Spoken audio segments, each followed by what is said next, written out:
Settle in, breathe. Let the crackle of the fire warm the silence around you.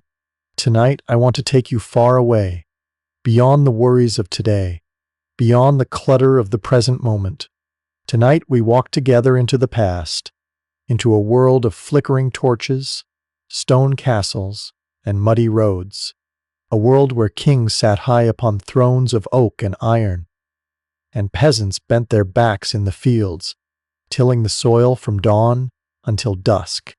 But in this story, things are not always as they seem, because sometimes, even in the age of crowns and swords, the simplest person, the one least expected, carried the sharpest mind.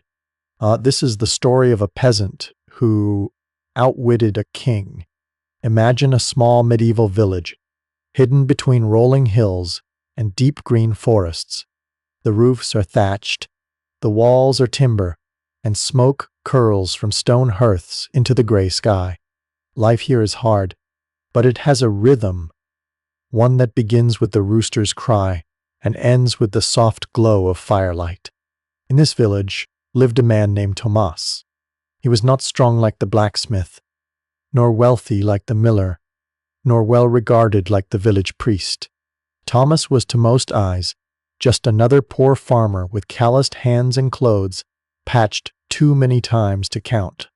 He had little land, no horse, and no family left except for an old mother whose joints ached when the rains came. But Tomas carried something more precious than gold, a quick wit, and a mind that wandered in ways others did not.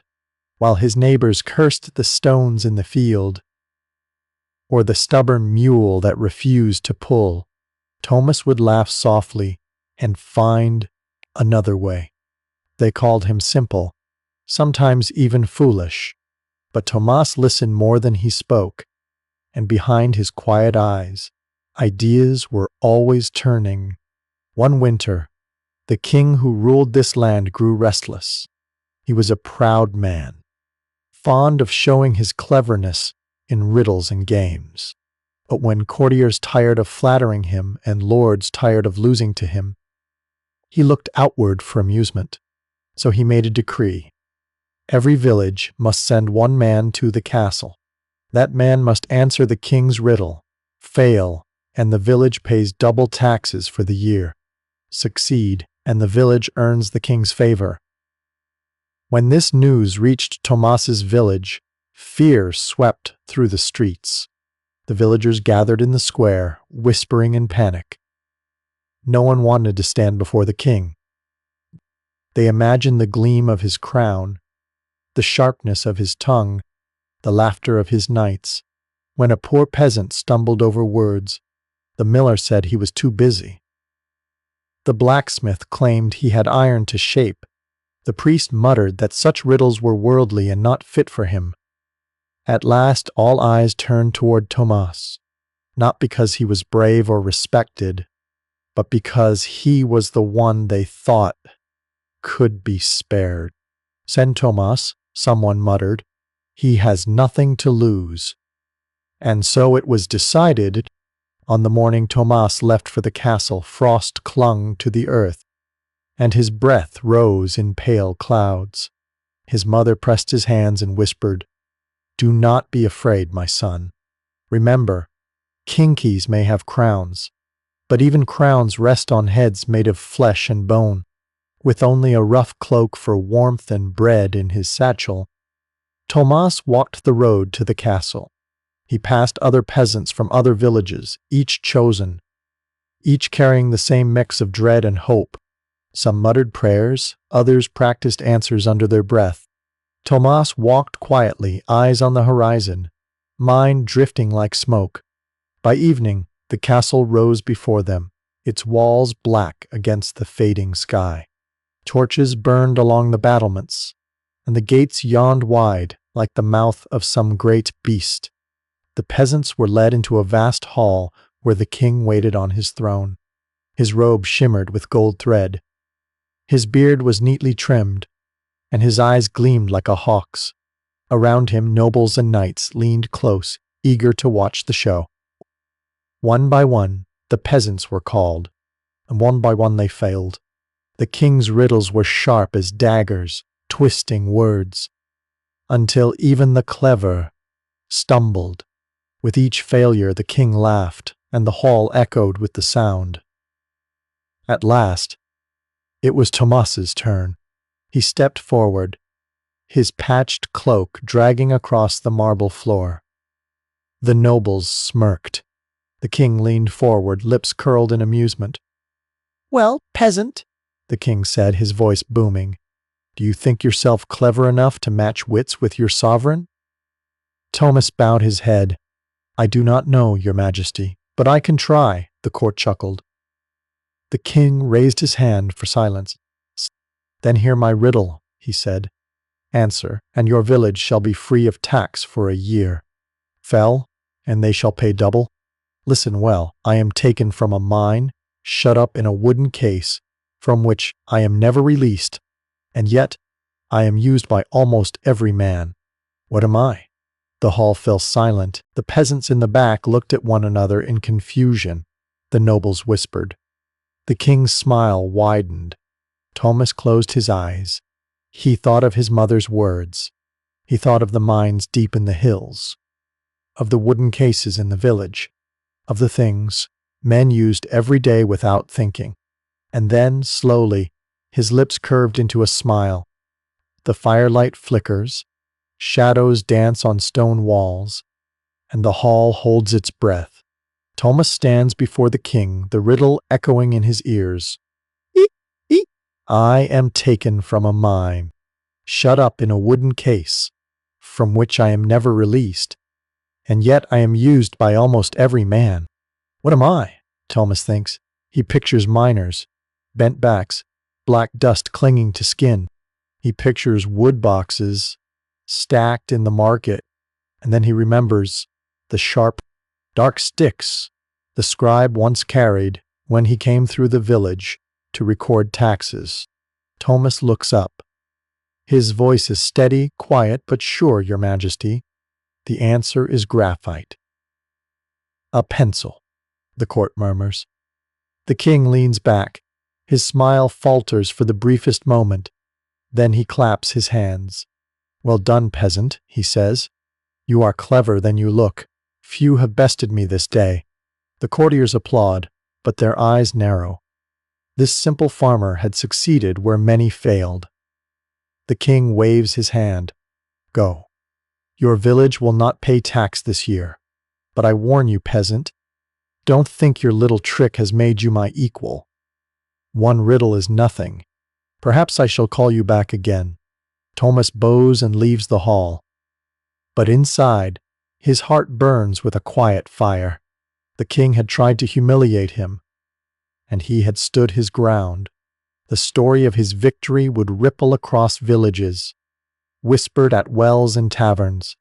But Tomas knew, kings do not forget when peasants win. Spring arrives, and with it, news summons. Again the king demands Tomas's presence. The villagers protest, but Tomas only smiles. It seems the king wishes to play. Then I will play. This time, the hall is more crowded. Nobles lean forward, eager to see the farmer fail. The king's eyes gleam with challenge. "Peasant," he says, "last time you answered by luck. Let us see if luck favors you again. Here is my question. What belongs to you but is used more by others than by yourself?" The crowd chuckles. Some whisper guesses. Tomas does not pause long. "My name, your majesty." The hall erupts in surprise. The king frowns. "Correct," he admits, though his jaw tightens. The courtiers shift uneasy. They had expected laughter at Tomas's expense. Instead, they see their king bested again. The king leans forward. "Do not grow proud, peasant. A crown rests heavier than a riddle. But perhaps you are worth keeping."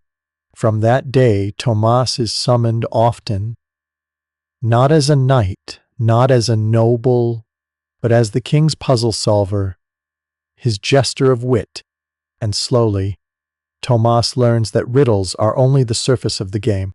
Behind them lie politics, pride, and the dangerous dance between power and truth.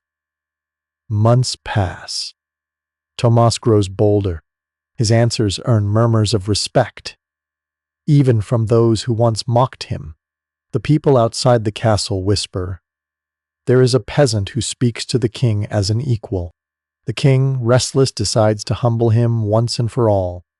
He calls Tomas and says, I give you a challenge. You must bring me something that I cannot buy, cannot steal, and cannot make. Bring it within 3 days, or your village will burn. The court gasps. This is no riddle. It is a trap. Tomas bows. As you command, Majesty. For 3 days, Tomas walks the countryside. He watches men argue over coin. Children chase each other and play. Women baking bread with laughter despite hunger. And he realizes there is one thing the king will never hold, no matter his crown. On the 3rd day, Tomas returns. In his hand, he carries nothing. The king scowls. You dare mock me? Tomas shakes his head. Your Majesty, I bring you loyalty freely given. It cannot be bought, stolen, or forged. It must be earned. The hall falls silent. Some nobles look away, ashamed. The king grips the arms of his throne, eyes dark with anger. Yet he cannot deny the truth. At last he laughs. A sharp, uneasy laugh. You are clever, peasant. Perhaps too clever. But remember, cleverness is a dangerous thing. Word spreads faster than fire. In villages, peasants whisper Tomas's words. Loyalty cannot be bought. They nod, for they know it well. Every coin they give. The crown is taken, not offered. The king grows uneasy. He meant to amuse himself with Tomas. But now the man has become a symbol. He orders spies to watch him, knights to shadow him. But Tomas keeps smiling. He works his small field, tends his mother, and speaks only when summoned. Yet, his silence grows heavier than his words. The people begin to see him not just as a wit, but as a voice. The king feels it too, and a thought gnaws at him. If a peasant can outwit a king with words, what else might he do? The king summons Tomas one final time. This time, the hall is hushed, tense. Peasant, the king says, I tire of your games. Tonight, you will answer me one last riddle. Fell, and you die. Succeed, and I will grant you freedom forever. The court holds its breath. The king leans forward. Here is the riddle. What is greater than God, more evil than the devil? The poor have it. The rich need it. And if you eat it, you die? The courtiers murmur. It is said no man can answer. Tomas bows his head, closes his eyes. Then he lifts his gaze and says softly, I know nothing. The hall gasps. The king stares. For a long moment, silence weighs like stone. Then slowly the king laughs. This time not sharp, not mocking, but weary. You are right, peasant. Nothing is the answer. He waves his hand. Go take your freedom, and take your tongue sharp as any sword. For though you are but a peasant, today you have humbled a king. Tomas bows, and as he leaves the hall, firelight glinting on the stone walls, he knows.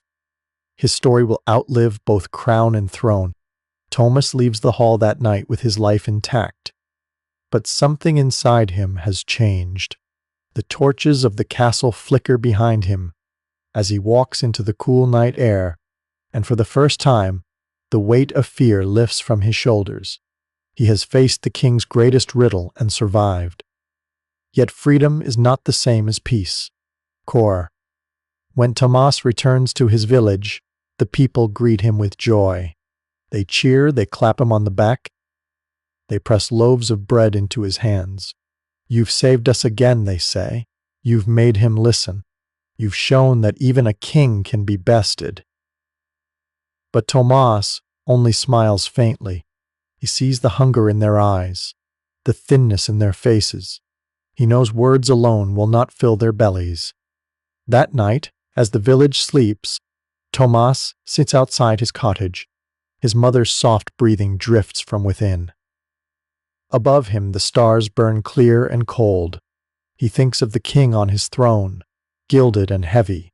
He thinks of the nobles who laughed when peasants stumbled, who gasped when he spoke truth. He thinks of how fragile power can be, how a crown is only metal resting on a man's head.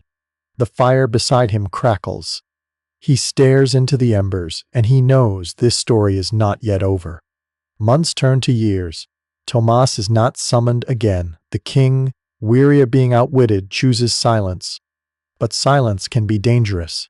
In taverns, in fields, in the shadows of churches, people whisper Tomas's story.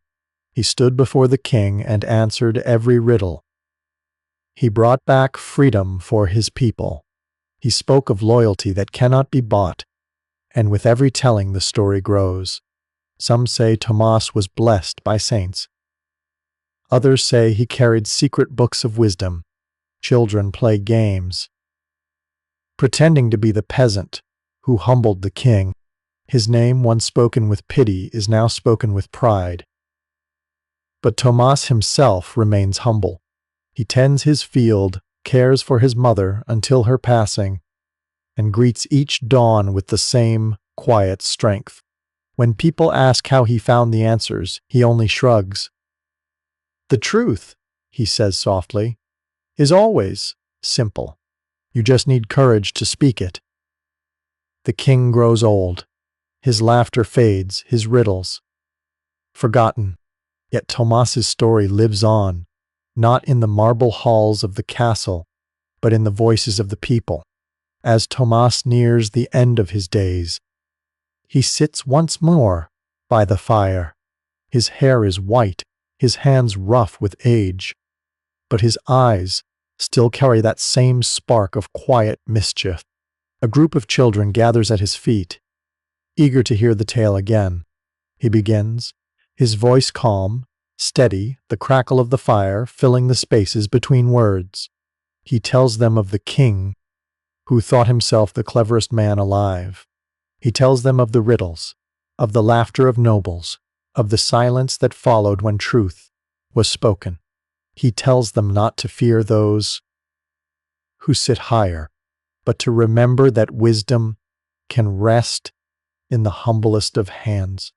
And when the story is done, he leans back, closes his eyes, and smiles. Remember this, he whispers. A crown may shine, but a sharp mind outshines it still.